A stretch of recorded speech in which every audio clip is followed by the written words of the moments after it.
To developing news tonight, Israel has launched an attack on Iran, and latest reports say Iran has begun drone attacks in retaliation. Sources say 2 of Iran's top military commanders have been killed. Israel's Prime Minister, meanwhile, Benjamin Netanyahu, says the attacks will continue for days, targeting Iran's nuclear and military sites. Our Prime Minister calls the situation dynamic and unwelcome. Moments ago, Israel launched Operation Rising Lion, a targeted military operation to roll back the Iranian threat to Israel's very survival.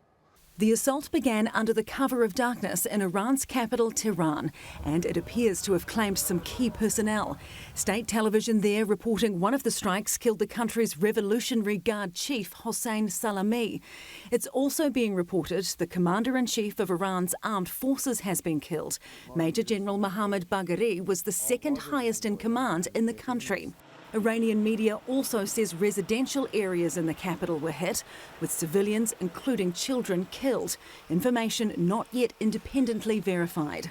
Benjamin Netanyahu has confirmed not only were nuclear sites and military installations targeted, but so too were individuals. We targeted Iran's leading nuclear scientists working on the Iranian bomb.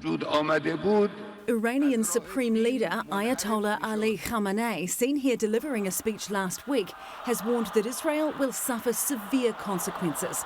In a statement, he said, with this crime, the Zionist regime has set itself for a bitter and painful fate, and it will definitely receive it. Meanwhile, Israel's closest ally, America, says Israel has taken unilateral action and warned Iran not to strike US assets in retaliation. Hours before the attack, President Trump said this was a situation he was hoping to avoid. I don't want to say imminent, but it looks like it's something that could very well happen. Look, it's very simple, not complicated. Iran cannot have a nuclear weapon. Other than that, I want them to be successful. The attack comes after talks between the US and Iran over Iran's nuclear program had stalled. The two countries had been looking to secure a deal that would limit Iran's uranium enrichment in exchange for relief from US sanctions, with claims made about how far its nuclear program had progressed.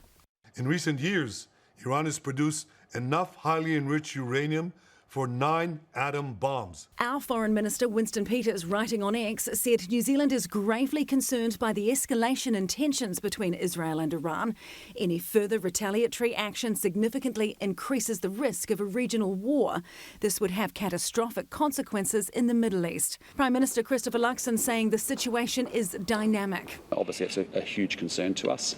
Our primary focus is on our consular staff that are making sure they're safe in Tehran. We've been saying to many New Zealanders for some time now, do not travel to Iran. He's spoken with foreign affairs officials and been briefed on the situation. What we want to see is the parties coming together and having a conversation. We're aware, obviously, of the US-Iran conversations that are hoping to take place in Oman this weekend. We see that as a better pathway forward. And the escalating conflict will soon be felt here at the petrol pump.